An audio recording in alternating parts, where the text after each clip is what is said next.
Le Carré des Délices est un traiteur situé aux Sorinières, en périphérie de Nantes. Il est engagé dans une démarche volontaire et socialement responsable. En effet, depuis fin octobre 2015, par le biais de réseaux, le Carré des Délices emploie Manon, une jeune femme trisomique. Aujourd'hui, cela fait 8 mois qu'elle y travaille et Monsieur Payen, gérant de l'établissement, dresse un bilan de cette expérience extraordinaire. On est parti d'un constat, c'est qu'on a tous des fragilités, qu'on soit des personnes dites valides ou des personnes qui aient des fragilités non officielles. Je suis assez convaincu qu'en fait, l'intérêt d'avoir des personnes avec des fragilités dites officielles, c'est de permettre à ceux qui ont des fragilités non officielles de pouvoir les accueillir et finalement être à l'aise avec ça. Cette année, on avait Manon qui était avec nous, qui va rester avec nous l'année prochaine.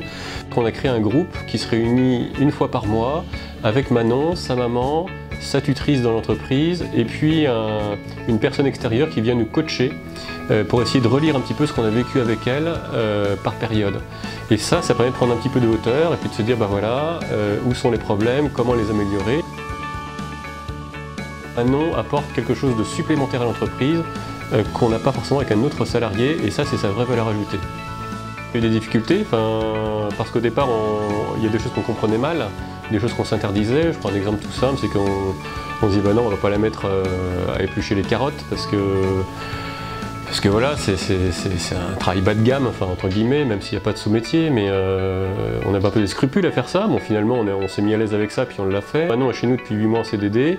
On va continuer avec elle l'année prochaine, et on sait ce qu'on lui demande pour l'année prochaine, notamment qu'on va lui confier une responsabilité plus grande qui va être de préparer le repas du personnel pour le midi. Vous voyez, voilà, donc elle va grandir aussi en compétences, et pour nous, on va mieux l'intégrer dans notre processus de production. C'est une personne qui n'a pas d'arrière-pensée, et n'ayant pas d'arrière-pensée, en fait, quand elle nous dit quelque chose ou qu'elle nous fait une réflexion ou qu'elle a une attitude vis-à-vis de nous, et bien en fait ça nous touche au cœur.